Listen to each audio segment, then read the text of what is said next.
Hi, it's Larold, and the Midnight Alpha is live. We've gotten a chance to try out the new Devourer Demon Hunter Spec and the Annihilator Hero Talent Tree, and this is going to be our first preview of both of them. I don't want to dive too deep here because I know things will change, and also, it can kind of be overwhelming to get bombarded with like a massive amount of information about something that's brand new. But this is a really good opportunity to take more of a shallow dive here and really kind of lock down what the class is, what it does, how it functions, kind of the two modes of play that exist for depending on whether you're in or outside of Metamorphosis, and that's kind of what we're going to do. So what I want to do is give a clear picture of the class, and what it is a fast, fun, simple, but very powerful spec. It also looks amazing, as does just generally the artwork throughout the expansion that we've gotten to see so far. So let's get into it, but first be sure to subscribe to the channel if you haven't already. Join our Discord as well. We're over 1,300 members and still growing strong, so come join our community. Okay, so let's go ahead and start with the very first bit of information about the class that I wasn't prepared for, unfortunately, and that is that it is an int-based class. So at the very beginning of the alpha being active, you were actually able to copy characters over, and as you can see, I copied over my real Demon Hunter, but I unfortunately crafted swords on my Demon Hunter on retail, and swords are agility strength weapons, and something that's been changed is while this particular warglaive that I got as a quest reward is very undertuned, warglaives are now int and agility weapons, which means if you have warglaives, if you crafted warglaives for yourself, when this spec is in the game, you'll be able to freely swap over from Havoc or Vengeance and have an int weapon already ready to go. Unfortunately, I didn't, so I did actually just play as an int-based class with agility-based weapons for a while, until I was able to get some quest rewards and at least have some amount of int. So that is kind of the one little hang-up here, is you do need some sort of int weapons, but with warglaives now being int weapons, kind of covered, and it kind of makes sense finally that warglaives exist as a weapon that's only available to one class in the game. It's the class that can take advantage of the way that they function. And that kind of transitions us into talking about the skills. So there are really just three main rotational skills that you want to use kind of as much as you can, and those would be Consume. This is your basic filler skill. It is a cast time spell. You are a spell caster as an Annihilator, but all of your skills, with one exception, are usable while moving or just straight up instant, so also usable while moving. And so you can do this, you can kind of run around spamming Consume, and it does damage. It generates Fury and Souls. And those are the two resources that you have, which might seem a little complicated, but it's actually pretty simple. The way that you use Fury when you're not in Void Metamorphosis form is you just have one spender. That's Void Ray. It's the purple I-beam. It looks insanely cool. And then you have two Fury generators, which are, Consume, which I've been talking about, and then Reap or Eradicate, because I'm using this talent here, which turns your Reap into Eradicate after you channel a Void Ray, but normally it's Reap, and that consumes some of the souls, and also generates Fury if you're taking Scythe's Embrace, which I am. So you have basically these three skills: Consume, Reap, and I-beam. And you're just kind of bouncing back and forth between the three of them, using Consume as filler, Reap to deal damage, and Consume souls, which also give you more Fury, and then once you have enough Fury, you Void Ray, that I-beam. Once you've consumed enough souls, by default it is 50, although I am speccing into this talent here, Soul Glutton, that drops it down to 35, you are able to swap into Void Metamorphosis, and now the Fury cost of Void Ray goes away, and instead you just start rapidly losing Fury. And so you can see, you press the button, you're instantly at full Fury, and now you can see it just starting to chisel away here. It does go away slower if you're out of combat, and that's a nice quality of life that's been given to this whole spec. Is that if you're out of combat, all of your Fury decays much more slowly. But once it hits 0, and it does accelerate, as you can see, it's going quite a lot faster once I get into combat. Once you hit 0 Fury, you drop out of that Metamorphosis form. As you can see, I dropped out. Now, you do have another skill as well that you're able to use, Soul Immolation. This is basically the replacement for Immolation Aura from Havoc and Vengeance. It doesn't do any sort of AoE damage at all. You're able to use it anywhere. It just does damage to you, generates Fury and Souls. There is a talent that allows you to make it passive. That is something I played around with a lot, just to kind of make it even simpler to play this class, to have, really only like 3 keybinds: Eradicate, Consume, or I guess Reap, Consume, and Void Ray, and then, Void Metamorphosis, but whatever. I have gone back to using it actively because I think it's a little bit better to have an active skill, have control over when you're generating, your resources. So the main reason you want to jump into Void Metamorphosis, other than the fact that it boosts the damage of Reap and Consume, and it also changes their names, but it doesn't really change their functionality, it just makes them do more damage, it's kind of twofold. One, jumping into Void Metamorphosis allows you to cast Collapsing Star, and with the Apex talent, these talents here, you can see Collapsing Star looks very cool, and it does like a big AoE. But also with these Apex talents here, it allows you to immediately cast it, but normally when you are in your Void Metamorphosis form, every 30 soul fragments you consume allows you to cast another Collapsing Star, which does a lot of damage, and that is the one spell that you have that actually has a significant, meaningful cast time to it, and also requires you to stand still in order for it to function. Now, as I said, there are a couple of small cooldowns. Soul Immolation is one, Void Blade is another one. This causes you to leap into melee range, and then, depending on your talents, it gives you a follow-up slash and a free Vengeful Retreat, both of which do quite a lot of damage. That's these 2 talents, Hungering Slash. If you use the Hunt or Void Blade, you then get to cast Hungering Slash for the next 6 seconds. It does a lot of damage, gives you some Fury and Soul Fragments, and then with this talent here, it allows you to Vengeful Retreat, rather, and it'll do a lot of damage as well, and also Vengeful Retreat kind of has a cool animation. Everything in this spec has a cool animation to it. You can see this is the version of a mobility skill that you get. It's called Shift. It works like Infernal Strike, but as you can see, it's like a purple blink, more like a mage blink, than it is like Infernal Strike or Fell Rush. So anyways, let me go ahead and get back into Void Metamorphosis here, just eat up some souls, and kind of show off a couple more things that are really nice about Void Metamorphosis, why it is such a big offensive cooldown.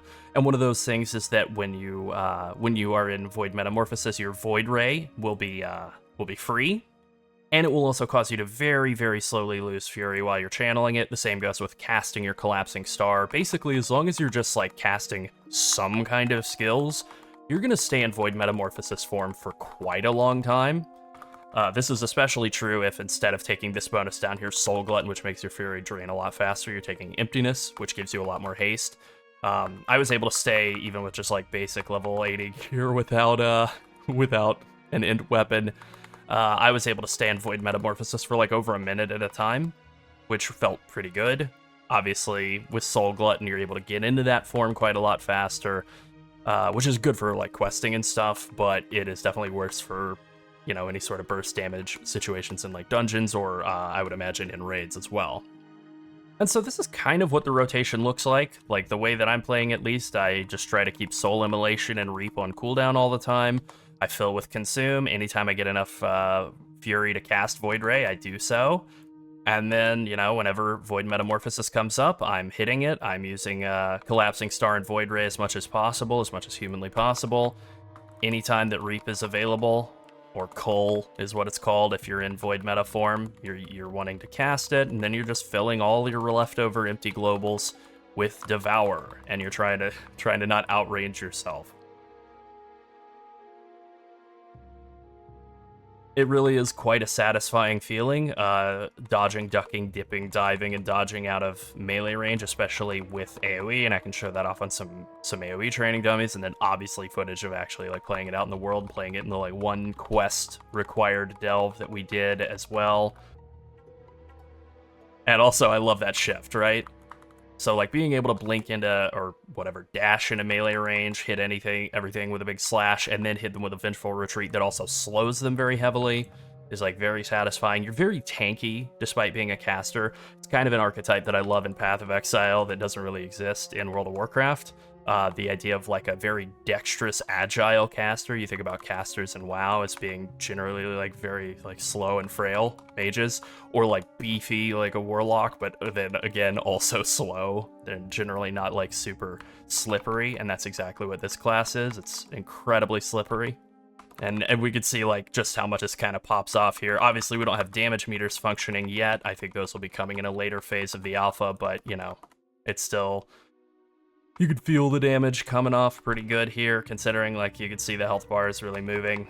Of for this character being one that started this off with, you know, I'm using like the first round of quest reward weapons. I think the damage looks pretty solid considering certainly the animations are like incredibly good looking, incredibly purple. Everything is basically like Void themed, you know, like instead of whatever Chaos Nova, you have Void Nova. Technically, Vengeful Retreat isn't renamed, but the color is purple. Even the wings are purple. Shift is very purple. So, you know, it's all very purple, which is exactly what we were hoping for. It's really, really good.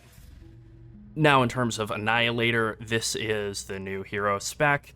It is available to Devourer Demon Hunter and also Vengeance Demon Hunter. It functions a little differently for Vengeance, but basically everything that corresponds to like Consume just corresponds to Fracture for Vengeance. And so let me just kind of run through these passives here. The main mechanic of this is that Consume has a chance to generate this buff called Voidfall, and when you hit 3 stacks of it, your next Reap will consume 1 stack and then call down a meteor, and you're able to get like a lot of bonuses from that. You also just get some extra damage, you know, like Void Ray does damage and then can generate a stack of that Voidfall meteor. This bonus makes it so that you automatically get 3 stacks whenever you activate Void Metamorphosis. Whenever you're at 3 stacks, your Reap now instead just consumes all 3 of them to throw out 3 meteor strikes, and then like this bonus just gives you like a bunch more damage and also some soul fragments, you know. And you kind of get all the same basic behaviors as Vengeance as well. There are a lot of fun bonuses going on here. Like I like this particular line here, even though I'm not spec'd into it because I don't really think it's as good for questing. But you get like 1% haste for every stack of the bonus, 3% move speed for every stack, or you can get an extra charge of shift, which is really good. For Vengeance, it's not an extra stack of Infernal Leap, though. It's an extra stack of your Taunt, which seemed really bad. And although I guess situationally that might be useful, it seems bad most of the time. And then this bonus makes it so that those bonuses last for 12 seconds after you consume them, so you kind of have a ramping up and down haste buff and a ramping up and down move speed buff, which is kind of tight. I took this set of bonuses instead, though, for like damage reduction and also just extra fury and extra damage out of consume, your basic like spammable generator skill, and then a lot of extra damage out of those meteors and collapsing star when you're hitting a single target. I noticed that when I took this line and then like would shift into void meta and collapsing star onto single targets in like delves or like single target quest mobs, that they would just get like a nuclear bomb thrown on their head, which was pretty satisfying. And, like, I think if I want to shift into Vengeance here to just really show off one thing that is a little different, it's this bonus here, activating Void Ray out of combat. So I don't love that bonus because Void Ray does require you to basically have full Fury, or pretty close, 100 Fury, to be able to use it, unless you're already in Void meta form, in which case it's just off cooldown. But for Vengeance, for whatever reason, it's activating Infernal Strike out of combat will call down a bunch of Voidfall meteors, so I could just throw that off, like, throw that here. You can see, like, that looks insanely cool. Yeah. I'm gonna let myself drop out of combat and then do it a second time just to kind of show off like how good I think that all looks. All right, am I out of combat? I think so. Yeah, pretty good looking. So big fan of the Voidfall meteors. I do think Annihilator is really fun. Not that Eldrazi Reaver isn't still fun, and the Fellscarred or Void Scarred if you're playing Devourer actually seems like it's really good as well, but I think, you know, calling down a bunch of purple meteors looks cooler, and yeah, you know, I think that's definitely been thematically more fun to me thus far. You know, it's new, it's shiny, it's purple. One thing that's not in is sounds. Like all of these skills, like I'm not playing audio through, but there's literally nothing to hear. Like I could hit all these different skills, and that plays the Fellblade sound. Okay, cool. But, like, this is playing nothing. All I'm hearing is, like, my keyboard. So, you know, looking forward to that being implemented later on in the alpha. If the audio is as good as the visuals, then this is going to be a really amazing, thematically satisfying experience. And that pretty much covers it. Devourer Demon Hunter is so much fun. I'm a huge fan already. I will definitely be getting better int weapons between now and the pre-patch so I can actually play it properly as soon as it becomes available. I was immediately hooked. And since it's still the month of October, we've got another horror movie recommendation for you. Go watch The Endless. It's a good movie, no spoilers, check it out. Alright, that's it. Be sure to like and subscribe if you enjoyed the video, and join the Skipping Sleep Studio Discord and become part of our community. And finally, thank you to all of our channel members. If you want to support us and help us make more WoW content, become a channel member or come boost our Discord. Thanks for watching. Bye.